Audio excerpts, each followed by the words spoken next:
This episode of Reality Escape Pod is brought to you by Morty, Cogs by Clockwork Dog, Buzzshot, and Patreon supporters like you. Hey, escape room owners! Are you sick of trying to figure out the marketing puzzle? Buzzshot's got you covered. It's an all-in-one solution for powering business growth and improving the customer experience. They offer a ton of pre- and post-game features, including waiver management, creating incredible branded team photos, and streamlined review management for Yelp, TripAdvisor, Google Reviews, Facebook Reviews, and they offer integrations with Cogs and Morty. So David, you actually used Buzzshot to help you run the game for Recon. How was it? We've used Buzzshot a couple of times over the years to run the Recon game, and we do it because it works really well, but also because it is super easy for us to train our staff how to use it. I had a mentor who once said to me, the most expensive word in business is education. It is costly to train your employees, and it is so easy to train people up on Buzzshot. That's one of the core reasons we used it, and that's why it went so well as part of the Recon game. Streamline your marketing and grow your escape room business. REPOD listeners get an extended free trial and 20% off your first 3 months with no setup fees or hidden charges. Visit buzzshot.com/REPOD, that's REPOD, to learn more. Welcome to the Reality Escape Pod, your lifeline when you need to get away from the real world. I'm PG Law, alongside my co-host David Spira. Together, we're exploring immersive gaming from all angles, and we'll be joined by guests who really know their stuff. The year is 2014. Brad Pitt and Angelina Jolie have just gotten married. Facebook is the largest social media platform, and celebrities everywhere are doing the Ice Bucket Challenge. And somewhere in New York City, Lisa and David Spira have just written their first review about a new activity called escape rooms. As you've probably already noticed, we're doing something a little different today because we are celebrating 10 years of RoomEscapeArtist.com. I'm joined today by co-founders Lisa and David Spira. Welcome. Thank you. Thanks. The intro sounds interestingly different when you just turn it over. I like what you did with it. David's like, have at it, PG. You get to be in charge today. The lunatic is in charge of the asylum. Exactly. I really liked it. Well, I took a page out of your book, David, because you are notorious for opening your conference talks with a bit of drama or humor. At Recon, you opened by revealing that room escape artists only exists because, and I quote, a friend got a urinary tract infection. I've heard about the origin story of room escape artists a lot, but I never quite heard it told that way. Do you want to share with our podcast audience? Yeah, that is 100% true.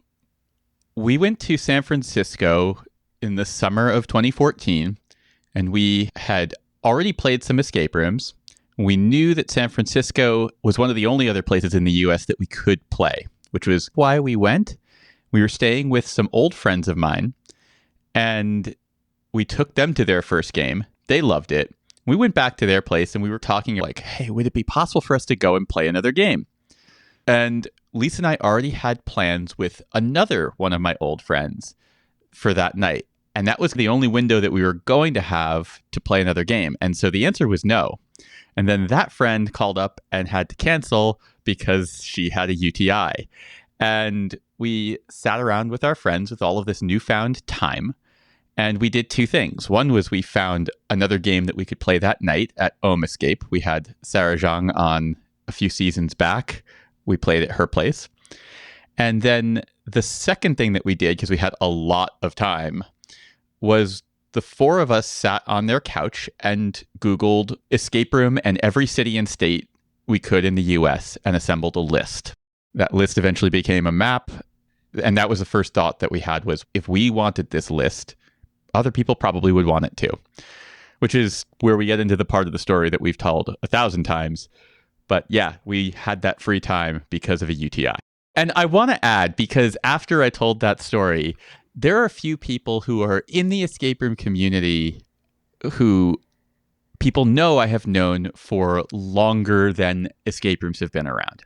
And I just want to put all speculation to rest. No one that you know who is active in the escape room community is the person in question. No one. Spoiler alert, it was David. There's no shame to having UTIs, by the way. There is not.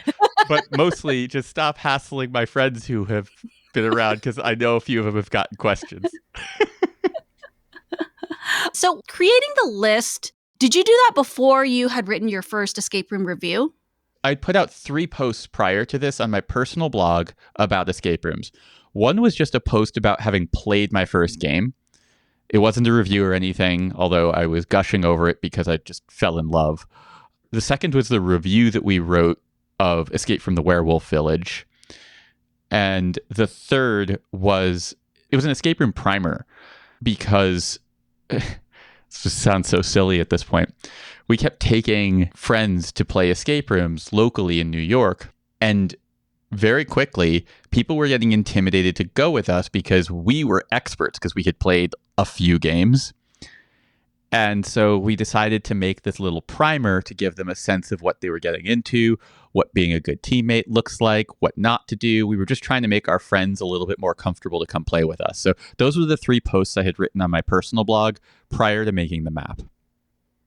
It's useful. I remember going into my first escape room, Miles Nye took me, and I was feeling a little bit unsure. And so remembering those days, it really helped that he sat me down and gave me like Miles' top 10 tips for how to beat any escape room. And it really helped. It's useful, and they still are, I think they still apply today. They're pretty basic, but when you're wandering into the unknown, you're grasping at literally anything that will shed light. For years, we gave all of our teams tips before we played. We might send them that article, or we might just talk to them about it when we were booking the game or on the way to the game, right when we got there, as we were getting ready. We were using those tips with everyone because people were uncomfortable. I also think that nowadays, even for people who are really experienced, and having been on your escape room tours, David, I do think that the way you set expectations before going into play a game really helps also. So it's not like we need tips for playing, but it's more of the right way to approach this game to maximize your level of fun. It's that, and it's also one of the things we found from running tours and also playing with so many different people is that different play groups have different norms for how they approach escape rooms. Some are really aggressive, some are really passive, some are totally fine with spinning the last digit on a lock, some are not. Some teams, if there's a logic puzzle, it's always this person. If there's a math puzzle, it's always that person. Whatever it is, those kinds of things can crash into other teams' norms. And so we have, instead of giving a lot of tips on how to win, we now do a lot more of normalizing, like, this is how we play, and this is what we value when we play. One of the most startling examples was recently we were in the New Mexico escape room tour, and there was one game that is really puzzle heavy. And I remember you telling us that the previous tour, the attendees didn't seem to like it as much as the tour that I was on. Everyone loved it. And you said that you thought the biggest difference was the expectation setting, the advice that you gave to players going in, and it made a big difference for how much people enjoyed the game. So I was wondering, do you give those tips when you do reviews? Yes, we do. I think that our reviews are expectation setting. A lot of times when I edit reviews of games I haven't played, my process after I read through the whole review is to ask myself, do I understand what I should value in this game as a player? Is this game going to wow me with its set? Is this a really hard puzzle game? Is this an intimate game for a small team to enjoy together? Where is this game really excelling? And what should I go in looking for? And if the review doesn't say that, I do kick it back to the writer and say, this review isn't telling me anything. There is a who's it for section in our review and a why play section.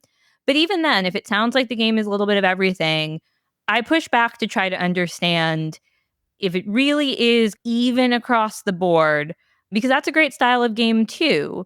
And I just want to make sure that we know the reviews are very much in the same vein of setting expectations. They're to get the right people into the game, but also to make sure that the people going into the game know what to expect. We're very aware that when you read a review of ours, whether you're reading it before you play or after you play, we are becoming a part of your experience in that game. We're either priming you in some way with the words that we have written to have a good time or a bad time, or we're setting your expectations too high or setting them too low. We know that those are byproducts if you read before. And also after the fact, we are potentially coloring a little bit over the image that's in your mind. And so we try very hard to be very careful about what our reviews are doing in terms of raising or lowering expectations. We really try to zero in and do that well. Sometimes we're going to do that better than others, but we really are very mindful of that. Okay, so I am an escape room player. I ain't got time to read a whole thing. I just want ratings. Why has Room Escape Artist never implemented a rating system? I noticed that you don't do stars, you don't do numbers or letter grades. It's all words. So why have you never decided to implement a rating system? A guy named Joe Wolfell. That's the answer. To give the more specific answer, in college, I had a professor whose specialty was in rating systems and gathering data. And he basically introduced us, and I've probably talked about this in a bonus show or something before, but he introduced the concept to us of the problem of rating systems. And he did it by having everyone in the class draw out 4 1 to 5 rating systems. So we all had 4 rating systems in front of us, and he asked us, how big is the moon? And most people go in circle of 5. He says, okay, how big is the sun? Most people go circle of 5. Some people go back and they erase the 5 on the moon, and maybe they move it, maybe they back that off to a 4 or a 3. And then he asks you, for the third question, how big is a penny? And you go and you circle a 1, and then he asks you, how big is a dime? And you go and circle a 1. And so he then had an assistant go and grab everything and quickly tabulate, and concluded that based off of our research, the sun and moon are more or less the same size, and a penny and a dime are more or less the same size, and the sun and moon are 5 times larger than a penny and a dime. I mean, it's all relative. So it's hard to say. It would be like on a scale of like 5 is the sun as the largest, right? Like you got to give some type of defining parameters. Yeah. And I know some people have, when I've explained this, some people have said that this is hyperbolic when you're dealing with escape room reviews. But we went into this with a fair amount of humility in the notion that we did not know how good could be, and we did not know how bad could be. And that hypothesis has definitely proven out over the years. The good is so much better than I ever imagined it could be. It just keeps leapfrogging itself. And the bad, also, the depths of what misery in an escape room can look like is wildly more deep than I ever imagined it could be. Do I think we might be able to, if we wanted to, at this point, go back and put on a rating system? Maybe. But I also don't like thought termination.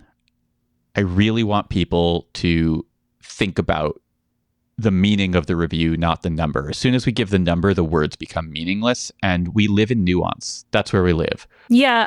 If we switch to a rating system, then that eliminates everything that we just talked about expectation setting, because then everybody just reads 5 or just reads 3 and goes to play, and they don't know that this was really a game about story and not a game for people who are in it for the puzzle gauntlet, or the opposite. And so we do ourselves a disservice in the expectation setting when it's just a number, even though that allows people to move more quickly. But we've tried to create a lot of tools that we use to stand in for that number in different ways. So we have the Golden Lock Awards, where every year we've awarded to some really special, spectacular games that we've loved. And so that makes certain games in certain markets stand out as top tier. We hope it means that folks will read the review. But if you don't want to read the review, you can go play the winners. We also have the recommendation guides for a lot of cities, something that we're continuing to build out as much as we can. And those guides have nuance. We categorize the games and tell you what type of games they are, but there's also a list of market standouts at the top. If you don't want to read, you just book the list of market standouts and off you go. So we've continually tried to have different tools for those who don't want to read. Do you have a set of criteria for what puts a game on the recommendations guide? Or is it just like a feeling? We think this is a game that everybody would enjoy playing. It changes based on the region. And I think that's one of the most important pieces of the guides is that there are some regions where the games that are on the guide would not appear if those games were in another region. So the best game in, say, Indianapolis was not our favorite game, broadly speaking. So like that guide is pretty skewed, and those games would not have appeared on the list if we were in, say, Los Angeles or Montreal. So I think that there's a lot of just tuning to the market. And the only way we can make a guide is if we play a lot of the market and kind of get a really good feel for it. And what about for the golden locks? I was thinking about this because I realized I wasn't really sure what the criteria were for golden locks. Also, is it like some type of group consensus within Room Escape artists that 4 out of 5 people agree this should have a golden lock, or is it has to hit again a certain benchmarks before it'll get a golden lock, or is it just by a feeling? Like, how does that work? It's changed over the years. The original Golden Lock Award was a look back over the year, and this was when it was just me and David writing. And we would look through everything we've played over the course of a year and say, what rises to the top? The criteria was that it was our favorite experience. So it was quite personalized to us having a good time. It had to be well executed to win the award. Some of those games were your classic escape room, just done really well and really well-rounded. And some of those games were games that pushed the boundary of what escape rooms were at the time of giving the award, because that was exciting and thrilling and led to us having a really good time. So those are the original criteria. As we've brought in more people contributing to this effort, they all had to calibrate themselves by playing and reviewing a lot of games and understanding what had won before and how to understand that something that was the most fun was also really executing well for being what it was trying to be. And that does lead to internal discussion when someone nominates something and somebody else thinks it maybe isn't up to the standards. And we talk about it as a team. We've recently shifted the Golden Lock Award to a different structure. Yeah, we shifted the structure of the Golden Lock Award for a lot of different reasons. One is that Lisa and I had put a lot of rules onto the award at the outset, and those rules started to become really cumbersome. They started to prevent us from giving awards to games that we thought were worthy because we didn't have a category for them, or because I played it and Lisa didn't, or because we refused to give 2 Golden Lock Awards to a single company in a year. And every single one of those rules had a well-intentioned reason behind it, but they got super messy and resulted in a lot of decisions that we, years down the line, weren't very proud of. So we made those changes. And then also, the Golden Lock Award was the first escape room awards, and we kind of ended up in a situation where all of the other awards that other people were giving were happening before ours. And by the time we were doing our own awards, they just felt redundant. We were bored of escape room award season at the end of the year. And so we decided to shift and do something that addressed the immediacy of We just gave a glowing review. Most of our readers know that this game is going to win a Golden Lock Award. Let's just give them the award right now. Let's give each company their moment. And that is how we started doing it. And I'm really happy with the way it's going. And it's harder when you're doing it in the moment because it's not a look back over what everybody played this year and does this rise to the top. So when I have these conversations with the writers, we're talking about, well, let's compare it to the games that won last year. Is it on par? Is it better? Is it pushing in a new way? Let's talk about some of the other award-winning games that you've played or games you've awarded. Or games in that region. Because regionality is a huge thing. And let's see if we want to shine a spotlight on this game.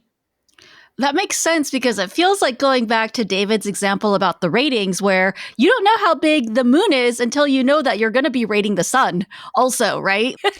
Exactly. And also it's, it is the biggest question is always like, how does this compare to other games in the region that we've already given a Golden Lock Award to? And that's always the benchmark is like, if it's anywhere near this, how does this stack up? Are you going to say it in the same breath, or are you going to say, you know what, play this one after you've played the other ones that have already won? Yeah, and I think it's better for the company because when they've come out with a banger of a game, you want to celebrate it in the moment and get them all the business in the moment in the year when it opens, not the year following. Exactly. And it has become very clear to us over the years that when we are giving out a Golden Lock Award, we are giving money to the company that is receiving it. That has been made very clear to us.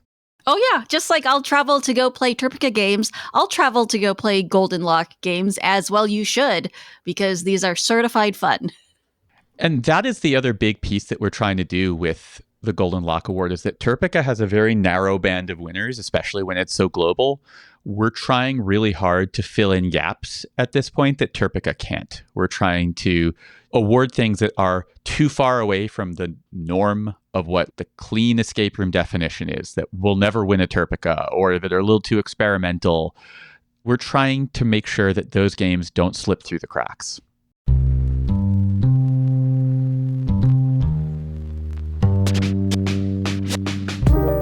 We're taking a moment to thank our sponsor, Morty. Morty is a free app for discovering, booking, tracking, and reviewing escape rooms, haunts, and other immersive social outings. Morty is available for all to use on its fantastic website experience, iPhone and Android apps. I believe in Morty so much that I have a stake in it as an advisor. David, it's haunt season, my favorite time of the year. And I love that Morty has really embraced haunt season. They now list haunts, so you can search for ones nearby you. You can look up reviews for it just like you could for escape rooms. It is separate, so they don't really intermingle. So if you only want to search for haunts, you can do that. And then I just noticed a new feature in my Morty app, which is a scary ? Button. And so if you click it, it lets you know which games are scary or not. And you can filter games that way, which I think is so useful because during haunt season, you want to be scared. So you're looking for all those games, but maybe I'm looking for a game I can play with my family. And so I can filter all of those out immediately. It is so handy.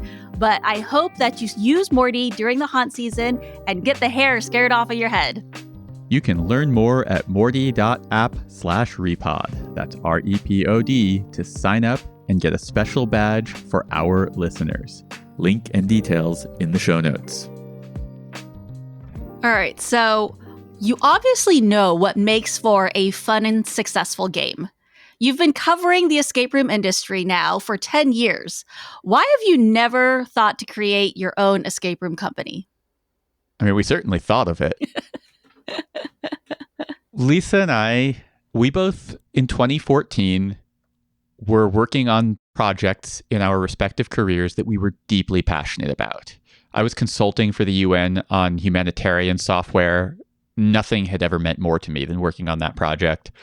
Lisa was working on a product that she deeply loved working on. And we really wanted to keep enjoying playing. We knew very early on from talking to owners that as soon as you open up, you don't really get to play anymore. And we knew we wanted to play. And we both knew that we had a knack for communication, for writing, for assessing things. And so we decided to lean into the thing we were good at and help foster the industry in the way that we had, I think, a unique ability. I also think that once you become an escape room owner, you can no longer become an escape room reviewer. There's too many conflicts going on, so you would have had to give up Room Escape Artist as a business. I think it would have been very hard. I think there are ways to do it. If I wanted to keep reviewing while owning an escape room company, I probably would do it outside of my region. I might do it outside of my country. I also might only review games that I really loved. There are different ways to do it. I just don't think that many of them are worth it once you are owning a business. But I also don't think that reviewing games necessarily was our passion. Playing these games was our passion, and bringing other people in to play them.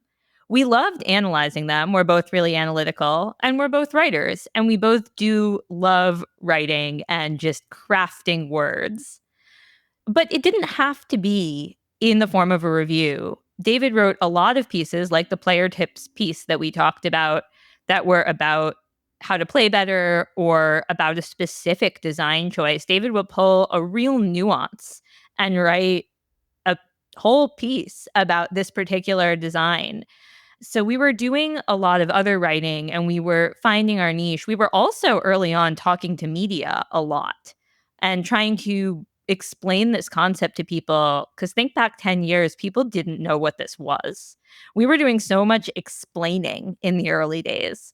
So it wasn't necessarily that we really wanted to be review writers. It's that we wanted to help propel this industry forward. And that was something that was a good fit for us.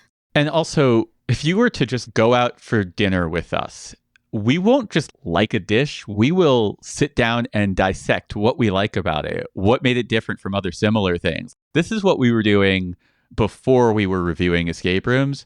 And it's also just how we were taking in the world as a couple.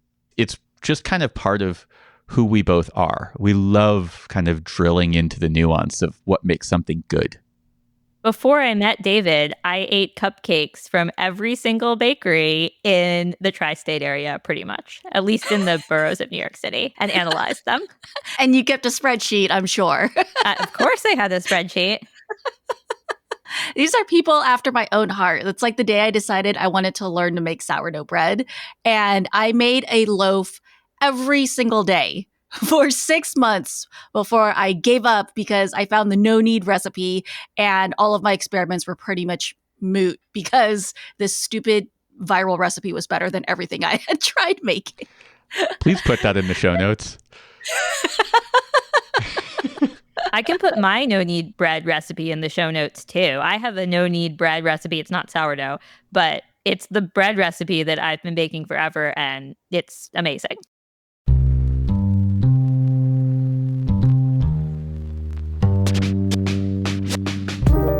Do you want to integrate tech into your game but don't really know where to start? Are you looking to take your experience to the next level with theatrical lighting and sound cues? Cogs by Clockwork Dog is an easy-to-use platform that will automate your escape room and immersive events. Their plug-and-play hardware works seamlessly with their software, so you can create a game with high-tech puzzles that will reliably trigger, complete with sound and lighting effects. Whether you're an absolute beginner or a seasoned pro, Cogs has a solution for you. One of the cool things about Cogs, David, is that you can remotely access and control your setup via local area network or the internet. This means that you can access the software through a browser window. You don't have to install the software on all of your devices. What's really useful about this feature is that you can access what they call headless machines. These are computers without screens or keyboards that can boot Cogs automatically and start running your show. This is exactly what we did at Recon with the cool prop that we hid out on the show floor. And one of the other things that I really loved about the remote access capabilities is that as an owner, you can oversee multiple games at once, or what I think might be even more handy is that you can log in from home or anywhere else and you can troubleshoot an issue with your game masters. So maybe now you can finally take that vacation you've been dreaming about, but you can still keep an eye on things remotely. REPOD listeners get 50% off the COGS starter set, plus free shipping to the US. Use code REPOD at checkout. That's REPOD. For any questions about using COGS or integrating tech into your escape rooms, make sure to join the vibrant community of creators on their Discord server. Learn more and start designing your game using their free tutorial by visiting cogs.show. Link and details in the show notes. All right, I am going to bring us back in. What were some of the unexpected challenges that you encountered early on? A couple come to mind for me. The funniest one was that in the early days, we were getting flagged as like escape room corporate is the best way I can describe it. We had really good SEO on the reviews we would write. And sometimes, even still today, sometimes our reviews will rank higher on Google than the company's website. Well, why do you think that is? A lot of escape room companies have trash websites and have not put in the effort they need to have good placement. Is that the type of words you're using in your reviews? No, I mean, we're not aggressively SEO optimizing to have our reviews compete with other companies. Like, we're not really trying to do that. We're trying to do basic SEO practices, and that's all we're doing. And when we're doing basic, plus we have a decent amount of traffic coming to the site and a lot of content, it will make us rise above, but we really shouldn't be rising above most escape room companies' websites unless they're very new. And we're not actively trying to beat them out, but it does happen. And even if we aren't beating them, we're usually right underneath. And so what would happen is people would click on our review, and then they would click on the contact page, and then they would mindlessly hammer out an angry message to us, or even just a confused message. We would get so many customer service messages in the early years. They would write these emails, and they would say, I went to this escape room and something broke and I want my money back. And I'm like, I'm trying to guess what game or what company or what city you went to some escape room in and you want your money back. Or they would write in and they're like, I want to bring 5 people on Saturday at 3. And I'm like, cool. I wonder what review you clicked. Yeah, it was very weird. And my favorite was we got a message in Dutch. And the message, when I put it through Google Translate, was just ranting and raving about how they showed up at our place of business at the time that they had purchased tickets for, and we were closed, and they wanted their money back. You didn't give me what I paid for. You're not going to be stealing from me. Give me my money back. It was very angry. As much as I could tell, it was angry working through translation software. So I wrote back to the guy, and I explained that we're an escape room review website. We don't own or operate any escape room companies. If you can give me some information, I can try and help you figure out where you purchased this from. But the best thing that you could do is just look at the email you got when you purchased it, find the contact information and the name of the company there, and reach out to them. And I thought that this matter was settled because we had gotten used to sending that message. And this guy wrote back to me, again in Dutch, just even angrier, accusing me of stealing from him, telling me that I was ducking my responsibility as a business owner. And I eventually got him to understand. But that kind of stuff was happening often. The people don't read. Put less reading in your escape rooms. David wrote a post called Escape Room Corporate at one point. It was the contact information for Escape Room Corporate. So if people Googled that, we would come up first and they would click it and find out that we were not Escape Room Corporate. Explaining to them what to do. Morty before Morty. Yeah, it was weird. The other big challenge that stands out to me was that we had to, more or less on our own, change the culture of extreme secrecy around escape rooms, and particularly in-game photos. Yeah, this is why nobody knew what escape rooms were, because they weren't marketing themselves. It was like Fight Club. We started to identify that we were having a lot of problems with our content because there were no meaningful photos. I noticed that I went back to your archives just to take a look at the 2014 era of room escape artists to get a feel before we did this interview. And I noticed that the overwhelming majority of photos for your posts were all post-game photos of you guys in the lobby holding signs. They all looked exactly the same, more or less. Yeah, back then when we were putting our post-game photos into the reviews all the time, that's when David and I realized that we don't own enough clothes. We're not really fashion people. And it was like, oh, Lisa owns 4 shirts. David's in a plaid shirt in every photo. Yep. And I still own all of those same plaid shirts. We decided that the real solution to this was that we needed to completely change the culture of the industry and get good in-game photos instead of constantly refreshing our wardrobe. So eventually, you wore down the owners and you managed to get permission to take photos inside the game? We managed to get people to start to understand that it was actually way more effective, especially for games that looked good. The big thing that we were able to get people to understand is you've put all of this effort into making this game beautiful. Let's just show it off. Pictures 1,000 words. As soon as people see this, they're going to want to play it. Let's show. And you can take a look at the photo, make sure there's no spoilers. We're not going to go and ruin your game. We're really just trying to help you sell. And that was the thing that helped us start to change. And then over time, the whole culture around it changed, at least in the US. Still really hard to get photos in Spain. Crazy hard to get photos in Spain. We also had the data to prove that this was relevant. You mentioned off the top, PG, that it was the time of Facebook when we started this.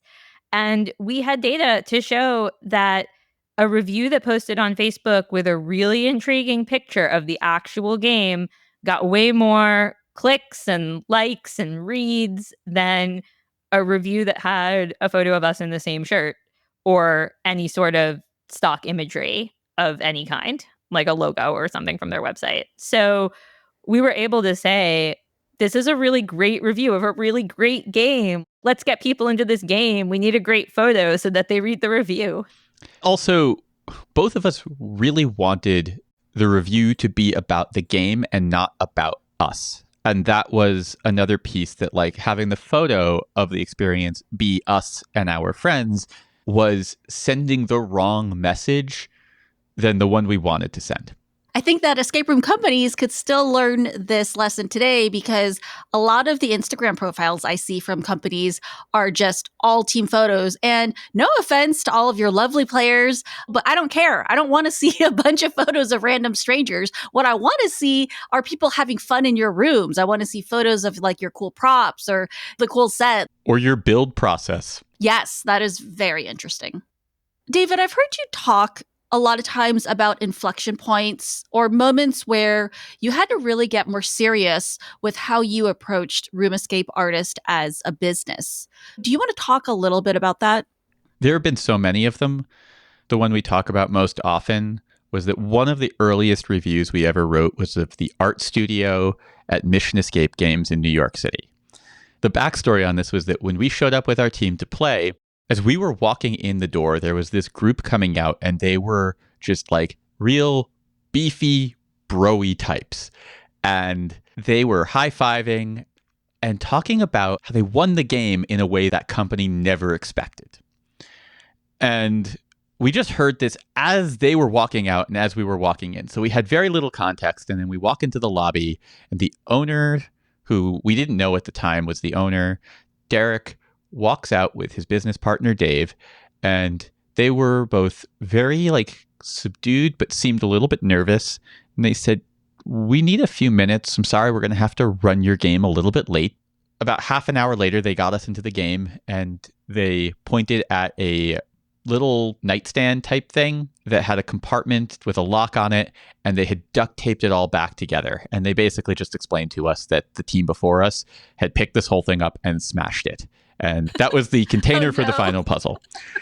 And we played the game, and it was, decent game for one of the first escape rooms in New York City, but it wasn't very durable. And so we wrote that in the review, that this was not going to hold up very well. A month or so goes by, and we come back to Mission, and we play their second game. And afterwards, Derek pulls us aside, and he says, "Hey, I want to talk to you guys for a minute. I read your review." And it was at this point that I thought I was going to get punched. He would never punch us. Derek is just a lovely human being. And he opens up the door to the art studio and he says, after I read your review, I realized that you were right. This thing was just not built well enough. And so we rebuilt the whole thing. We shut it down for 2 weeks and we rebuilt the entire thing. And and it looked a lot better and it was a lot more sturdy. And it didn't last very long as a game because it was his first game and it wasn't a brilliant piece of design work.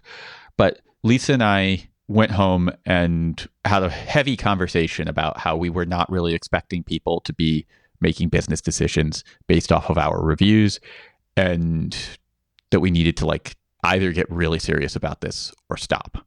So you got serious about it.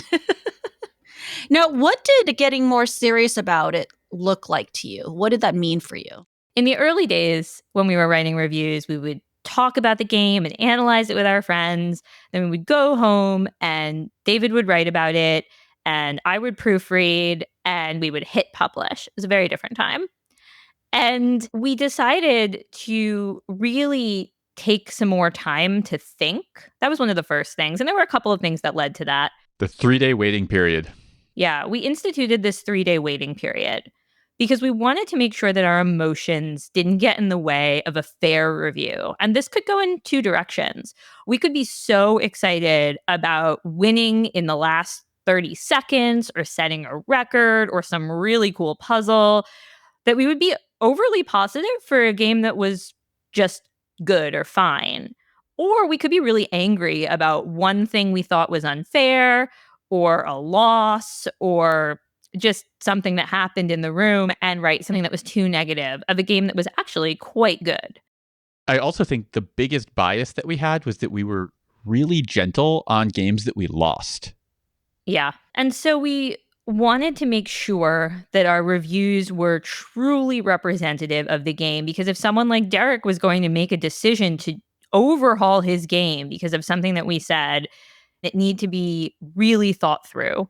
And so we strove to spend the time making sure that this was the piece that we wanted to put out, both for the players who were choosing what games to play and for the designer of that game who might make decisions off of it, and for the designers who had started reading our website who maybe we would never visit because they were too far away, but they were looking at every review to think, does my game do that? We didn't want to give anyone the wrong direction.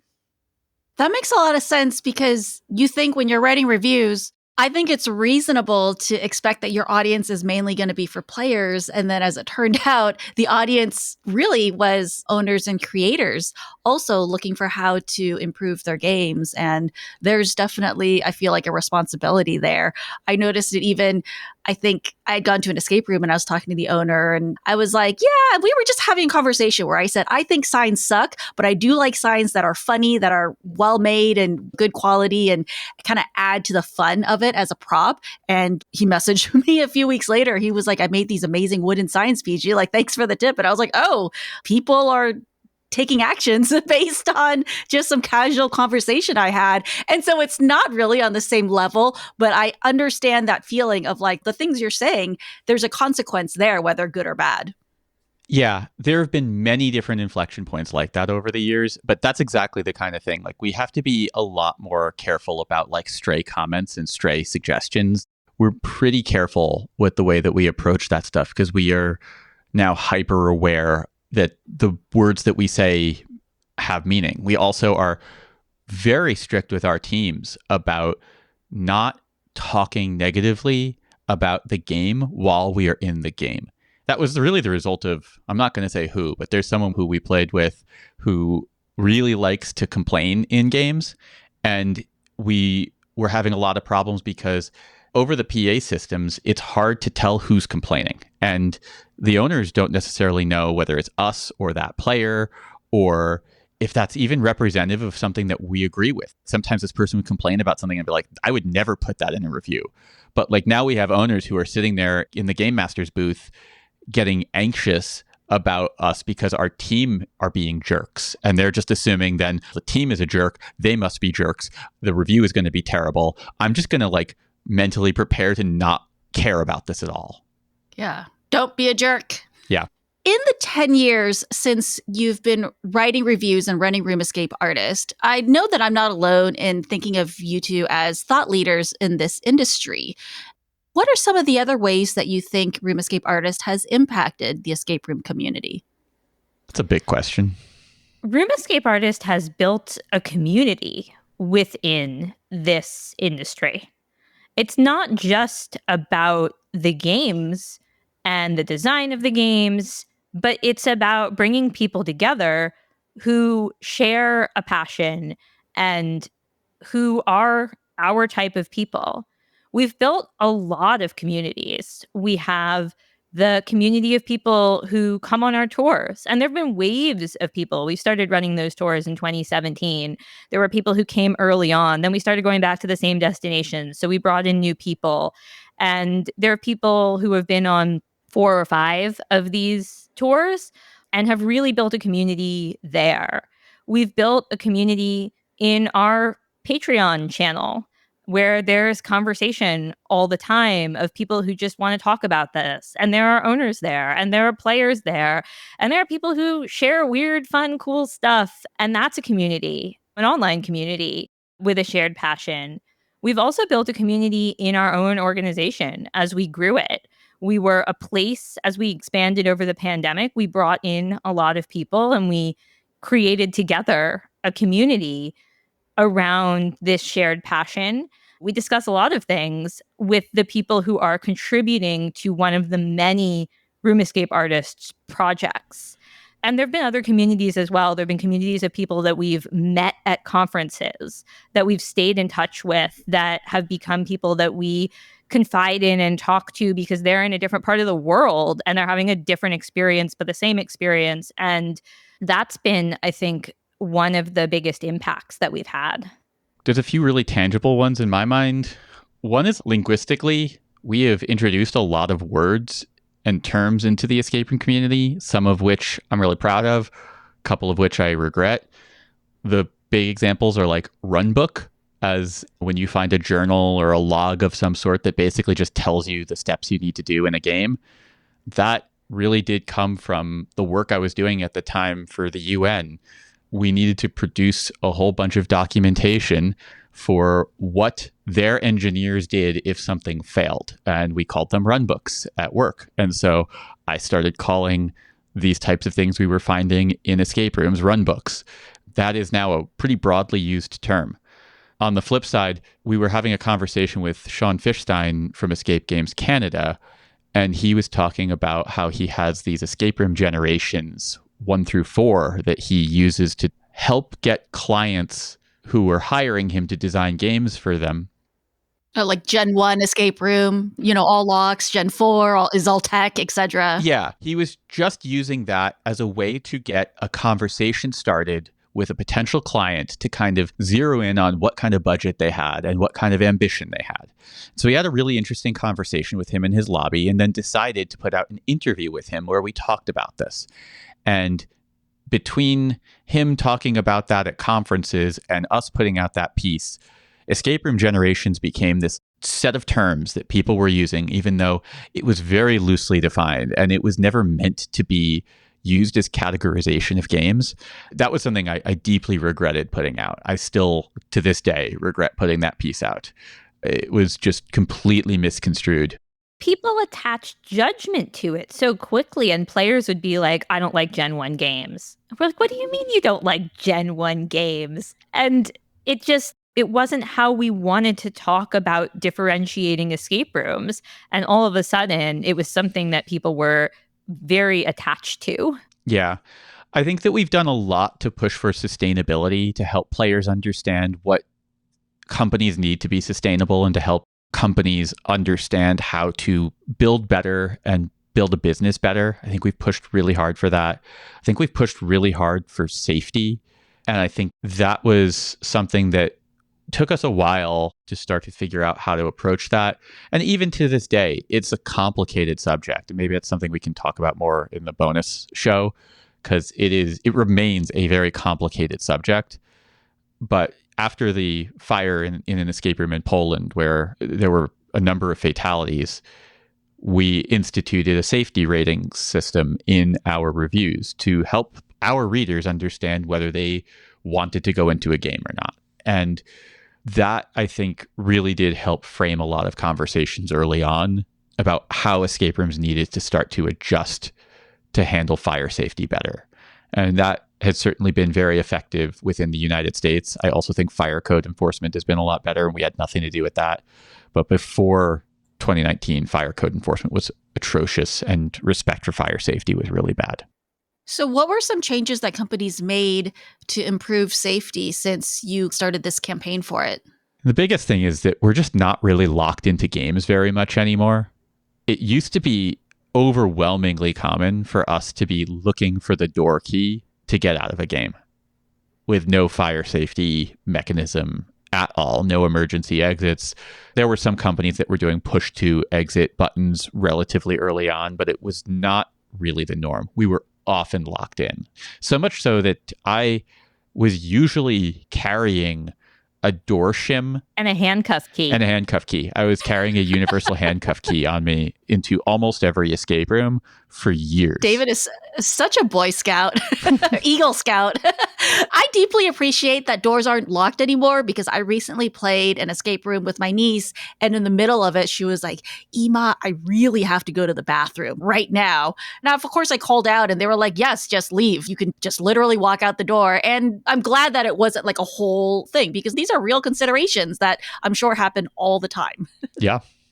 One of the other tangible effects that we've had is we've been publishing an industry report for a very long time now.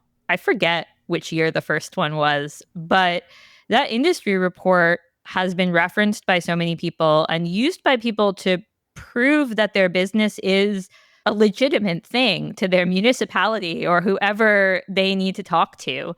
It's been a real tool for creators in this industry to legitimize what they're doing and get the support that they need. We've been told by people from both Disney and Universal that they look for when our latest report comes out, and it is used internally. Interesting. I mean, is that good or bad? Who knows? It's extra pressure. Yeah. And I have to keep doing it. So since the start of the pandemic, the Room Escape Artist team has had a significant expansion, including this podcast. Over the years, David, you've spoken about the struggles of growing as a leader on various episodes of the show. So what has that expansion been like for both of you? Fun and hard, not always in that order. It's sometimes hard going from creator to manager. It's that. It's also nothing that we built here was meant to be a big organization. We have been having to retrofit everything we have around what we need. And it's been a struggle, and it's been humbling, and it's been a learning opportunity. Nothing we have was meant to be what it is. I think that just shows in the way that we're constantly evolving. We're not committed to doing things the same way as we always have. Everything changes within this organization. And I think that is hard. Change is hard. And every single time we do that, we find 1,000 ways that we made mistakes in the past. And we know that many of the decisions we're making now to fix those past mistakes, they're just introducing new ones. And so we're regularly being humbled by the results of our own past decisions as we continue to move forward, trying to build a better organization that serves our people and our readers and listeners and attendees better. I'm going to tell you that you made it look easy because y'all launched a podcast and a conference both in the same year, which is absolutely bonkers. I mean, no one ever said we were smart. One of the things about growth is that it makes you think about decisions differently. It's one thing if I have to do this thing now every time. I've made a decision that impacts me. But then you think about, well, if this many people are writers, how do we scale this so that they all learn how to do it or they all have the tools to do it because we want things to be consistent? So there's a lot of building tooling, building documentation, teaching, And the ideas don't all come from us. It's not always like David and Lisa said, we're going to do this. Someone might have a really great idea or want to do something a different way. And then a lot of times it's just, okay, well, it scales because it's not just that single person doing a single thing. Like a really easy example of the way that these small problems balloon is that our WordPress editor, the software that we use to draft content, got laggy over the last couple of weeks. Oh my God, don't get me started. It was like really annoyingly laggy. Like you type something and you don't see it on the screen for like 3 to 5 seconds. It's maddening. And Lisa and I were just sort of like, we can't fix this right now because there's other mitigating things and we don't want to go and mess with it. We're just going to wait till that's done. But also we had to write a lot at the same time. And so we're like, this is really annoying for us, but we'll work through it. We'll get all of these posts done that we have to get done. But then the practical reality of this was that there were also like 6 or 7 other people who were trying to work in WordPress at the same time, and they were all losing their minds.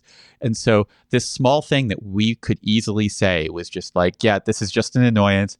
We will grin and bear it. Turns out, no, it's also driving all of these other people nuts. And a lot of them, just for a lot of different reasons, they're not going to want to deal with it. They're just going to put it off. And we don't want that either. We want people to be able to work on the stuff when they have time. Growing pains. So many. Another thing, too, is that, as you said, so we started a conference and we started a podcast and we took on more writers, and all of these things intersect, which is the other thing that we hadn't necessarily thought about. Like, okay, when you make a podcast episode, then PG, you write the show notes. Now the show notes is taking a day of the publication calendar. Well, now the show notes is linking to all these reviews. Oh, but that review isn't published yet because we just played this. No, this other writer just played this. Oh, can you publish it before those show notes? And so everything connects. And then there's the social media. Oh, that one's going to want this type of social media. So it's all connected. I think you guys are honestly doing a great job. And as somebody who works with you on a daily basis, it has been an absolute pleasure. And it made me think that I actually enjoy being part of a team. I used to enjoy just working on my own. And so I'm grateful having you both as leaders. Well, thank you. Yeah. So I have some little questions. We're changing topics here, but there's just some things that I just don't really know the backstory to. So, Lisa, I know that your avatar on your email is the real logo with a pink bow on it. What is the story behind the pink bow? Before there was an escape room Discord, there was an escape room Slack chat. And David was in the Slack chat, and his avatar was the Room Escape Artist logo. And I spoke on behalf of both of us because Lisa didn't really want to have a chat that she had to follow. I was in a chat at work all the time. I didn't want another chat app. David spoke for both of us. That was great. Couples sharing one account is so bizarre to me. Well, we weren't even sharing one account. It was David's account. He would just like talk to me about the conversations that was going on. And if I had anything interesting to say, I would tell him and then he would have the conversation. Yeah, we weren't sharing at all. It was just David typing, and eventually I got more involved and I was like, I need to be reading this stuff. I can't be getting it all secondhand through him. So I'm joining. But then we couldn't have the same avatar because that would be super confusing and people wouldn't know who they were talking to. And so Teresa Piazza, the REPOD producer, made avatars for us where mine had this pink hair bow and David has a yellowish gold bow tie for his. But he was already really well known with his plain Room Escape Artist avatar. So I came in with the pink bow avatar. So it would look different from his. And then I think it was a couple of years later, Teresa made me the pink hair bow, which I wear sometimes. If you catch me at late night at an event, I might actually be wearing it. It's a Minnie Mouse type bow. It stands up on my head. And so I just adopted it and I keep using it and it differentiates me. I was wondering if the bow came first or the avatar came first. And now I know. Yep, that was probably one of the first things that Teresa ever did for Room Escape Artists, like way back when we'd first known each other. There is a bow tie that David could wear also. I'm just not really a bow tie person. Okay. And then I gotta know, what's with all the rubber ducks? Rubber duckies have become like the unofficial mascot for Recon. So what is the origin story here? It's kind of a meme from Recon 2020 that we kept feeding. So in 2020, I had on the backdrop behind me, you can see right now there is a little puzzle duck up on the shelf. It's basically a 3D jigsaw puzzle. And I also have a old, very different style 3D jigsaw puzzle of a Tyrannosaurus Rex. It's probably from the 70s that Lisa's parents had given me. And those both were on the background of the shot for me when I was doing anything for Recon 2020. And Brendan Lutz would frequently move them around, and sometimes it looked like they were friends, sometimes it looked like they were fighting. And so they were moving around behind me over the course of the event. And people started commenting on it a lot. And then we had a virtual escape room game jam after Recon 2020. And Shrei Chen and her team made a game called Duckies versus Dinosaurs inspired by that. And so all of this started to spiral out of control. And we also low-key adopted it. Shrei was always doing crazy stuff with ducks. She still gives out little ducks all over the place. And in 2021, we had a really rough year producing the event. It went really smoothly from an external standpoint, but internally, we were suffering as a team pretty badly. And when people would compliment, I kept making the joke that like, oh yeah, just the Recon team has big duck energy. Everything is gliding smoothly above the water, but underneath it's just a nightmare of kicking and just trying to survive. And so that's really where it became the mascot, was that we all kind of embraced the identity of, we make sure that things are going well from a guest standpoint, even if we have to work really hard to do it. And that's what the duck means. On a side note, if you made a t-shirt that was big duck energy with a duck swimming on puzzles or whatever, like I would 100% rock that. I'm just saying. Maybe we'll have to do that. So, Lisa, I've worked with my family my whole life, and I have found it nearly impossible. And yet your marriage has survived 10 years of working together. What is the secret to making it work? My first tip is to both be really passionate and invested in the work. You have to both really care about it. Yeah, what I'll say is I don't really know if I can give advice to other people. I know what works for us, and that is we don't fight. We've never fought. We've been together for 10 years. We have never had a fight. We have had disagreements. So what? Okay, what's the difference to you between a disagreement and a fight? A fight is when people are screaming, when they are angry, or when they are holding grudges. A disagreement is very level-headed. A disagreement is, I want to do it this way, but I want to do it this way. Well, why? Explain to me why you think this works better. Okay, well, I'm going to explain to you why I think this works better. Oh, actually, what we just learned is that we had different goals for the same thing. Okay, what are our real goals?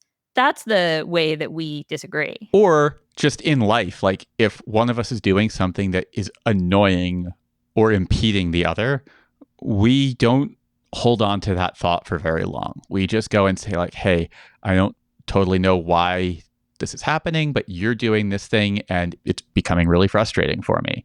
And the other one will just say, okay, either there's a reason that one of us is doing that and we'll explain why, and then we'll work on figuring out how we can make that work. Or it'll just be like, I really didn't realize that the fact that I was doing this was going to be causing you any issues. I will just adjust. I don't need to be doing this.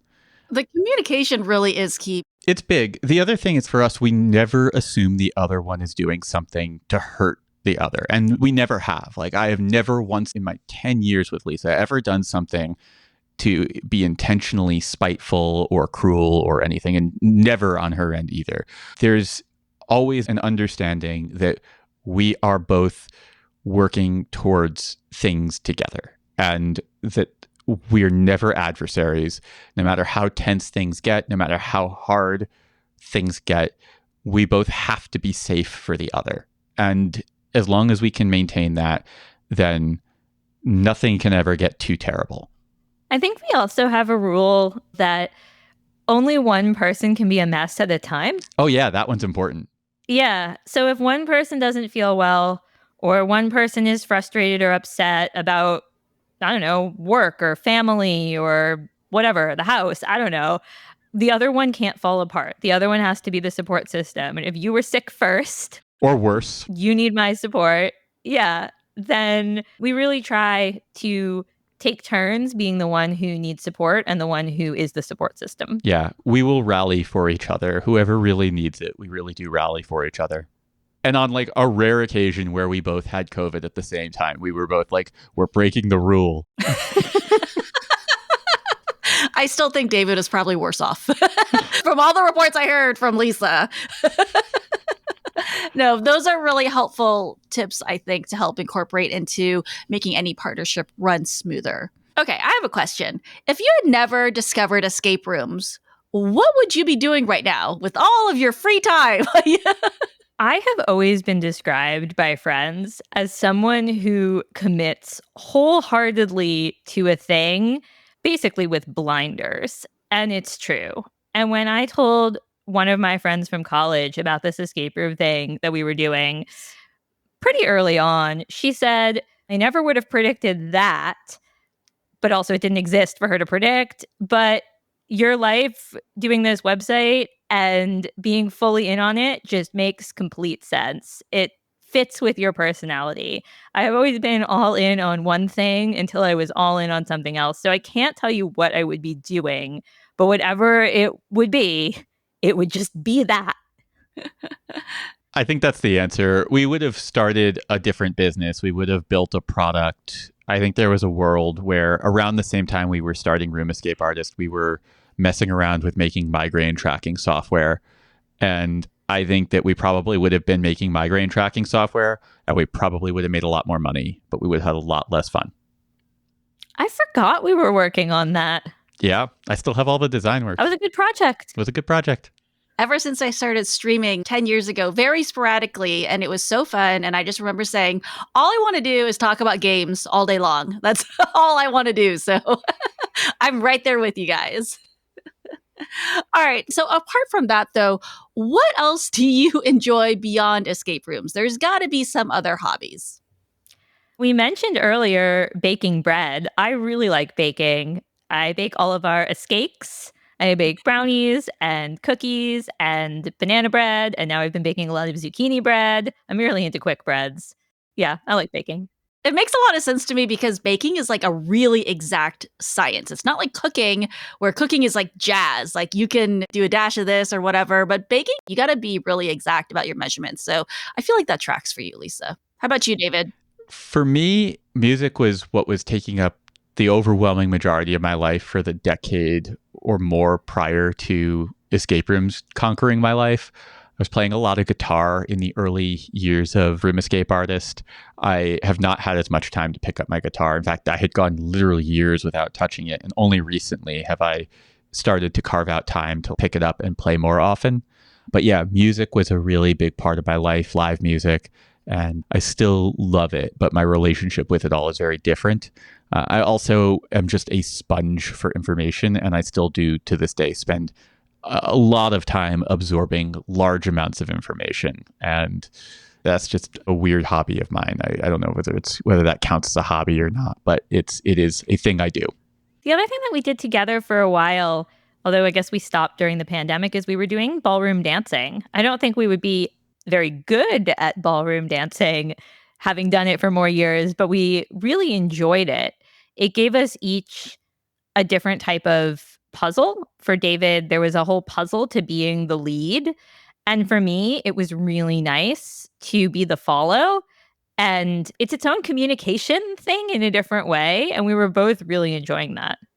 Yeah, there is a magic to the synergy between two dancers and anticipating the movements. It's very cool. I haven't done any dancing in a long time, but I still remember that magic. So, what is the best way for people to follow your work or to connect with you? The best ways to follow us are, one, just subscribe on Room Escape Artist. Absolute best way. You'll get everything that we're working on. If you're more of a social media type, our Instagram is probably the most active. You can follow us at Room Escape Artist on Instagram, also at Reality Escape Pod. If you're a fan of the show and you're not already following, you should check that out. We'll probably be expanding a little bit more into some other spaces in the near future, but those are the best ones. We're also on Facebook. Some stuff goes to Twitter, but we don't do a lot there. We have no focus on it. Beyond that, the real best way, if you really want to connect with us, is to join our Patreon. Our Patreon chat is where we are most active. That is where we are really most accessible. And I think a lot of the time that I used to spend on external social media, I spend much more of that time chatting with the folks who are supporting the work that we're doing. It feels a lot more meaningful. It also doesn't feel like I'm shouting into the void, which is the issue I have with a lot of social media. And if you are a Patreon backer and you don't know how to get into that Discord, send us a message through Patreon and I will help you out. I help people all the time. And if Discord isn't your thing and you're uncomfortable with it, we're here to help you. We want you to join the conversation. And if you want to join the community, we hope that you'll subscribe on Patreon. When you do, you get access to a whole bunch of really great benefits, including bonus shows for this podcast and early access to written content. We also have the Discord chat that is really active, and you'll get a handwritten letter from me. I recently got new pens, so it's easier to send cards. Lisa, thank you so much for joining us. The day that I joined the Room Escape Artists team is one of the best days of my life, and these past few years working with both of you have been incredible. And it honestly has been really inspiring to see the way that not only you two work together, but the way you interact with the community, the way you lead the team, all of the writers at Room Escape Artists, the team at Recon, the Reality Escape Convention, and also the team over here at the podcast. And it just means so much. And I want to thank you for being such great leaders and for being here for us. Thank you for bringing me back. I haven't been on this show since, I think, the finale of the first season. And your show has grown so much since then. Both of you as hosts, PG as host in this episode, and just the mechanics of running this whole thing. I've shepherded it and then I've watched it and I'm really proud of it and I'm really excited to be back. Thank you for having me. This episode of Reality Escape Pod is produced by Teresa Piazza with support by Lisa Spira and Matthew Stein. We're edited by Steve Ewing of Stand Inside Media. Music by Ryan Elder. Logo by Janine Proct. And all of this is brought to you by RoomEscapeArtist.com, your home for well-researched, rational, and reasonably humorous escape room and immersive gaming content and events. Reality Escape Pod is mainly supported by Patreon backers. Creating these episodes takes a lot of time, care, and money. We're invested in creating a robust community of creators and enthusiasts, and we need your help. A lot of big content creators, they reach a point where their Patreon is so big that they don't know who is joining. I promise you, we are aware every single time someone backs us. We know who our long-term backers are. We send out handwritten letters, wax sealed by hand, to every single person who backs us on Patreon. We, as a team, celebrate every single person who joins because it means so much to us. The ongoing support that we get from our patrons is everything. It is so hard building a media business in this era, and we are only able to do it because of the continued support of so many wonderful people. And if you have not yet joined, I hope that you can consider it if it's something that you can afford. And for everybody who is supporting, we do provide a lot of extra content that we put a lot of love into. Every single episode has a bonus after show. In between seasons, we also make extra bonus content that only goes out to patrons. And we also have, for our higher level supporters, the Spoilers Club, where we dig deep into escape rooms and talk about everything that went into the making of them, the running of them, and the behind the scenes with the creators. Both shows are a labor of love, just like the one that you just listened to. To learn more, visit patreon.com/roomescapeartist. Link and details in the show notes. I would also like to thank our highest level Patreon supporters: Karen, Byron Delmonico, Mark from Keystone Escape Games, Paula Swan, Rex Miller, Chris Laughlin, Panic Room, Pat at Olivier Escape, Escaparium, Breakout Games, and Derek Tam. Thank you for your ongoing support. Thank you to our latest patrons, Holly Berry and Puzzle Connect Escape Rooms. We appreciate your support. If you're looking for a way to support Reality Escape Pod that doesn't cost a dime, go on to Apple Podcasts or Spotify and leave us a 5-star review. Bonus points if you say some kind words. We put so much love into every single episode, and it means the world when you tell other people that this show is worth listening to. There's a lot of podcasts out there, and social proof matters. Your words matter. They help us immensely. In the spring of 2017, Lisa and I went to go play a game in New Jersey. The game doesn't really matter. The team is what matters. We were playing with Amanda Harris and Drew Nelson and our friend and now writer, Lindsay Froelich. And together, this was one of the most experienced teams that could have been playing together. And so we booked 5 of the 6 slots in that escape room. And the company refused to lock it out as private. And so we show up and there's another guy there. And he is really excited because he's an escape room expert. He had played 9 games. He was very excited to just come out and tell us that he was an expert. He had played 9 games and that he was going to show us how it's done. And he was doing the thing that people did back in those days when you were a solo player, and he was up here in New Jersey visiting someone without the rest of his family, and he saw that there was a group of people in this game, so he wouldn't be playing solo if he booked into it. So he did that at the last minute. And so we don't say anything. All of us look at each other. We all have a little knowing smirk. And we all just proceed to go like, oh, please, great master, show us. And we enter into the game. We start playing. And no one acts like they really know what they're doing. But we all just solve very efficiently around him. And we got out of the game. And he was like, you guys are all really good. You should do this more. And we were like, thanks. We appreciate it. And that was it. We never told him a thing. I don't think it ever would have occurred to him that he was playing with people who any 2 of us could have solved that game on our own. I'm glad at least he wasn't being a jerk about it. He was not a jerk. Circumstantially, though, if you looked at the situation, he definitely came across as a jerk, but he really wasn't being a jerk.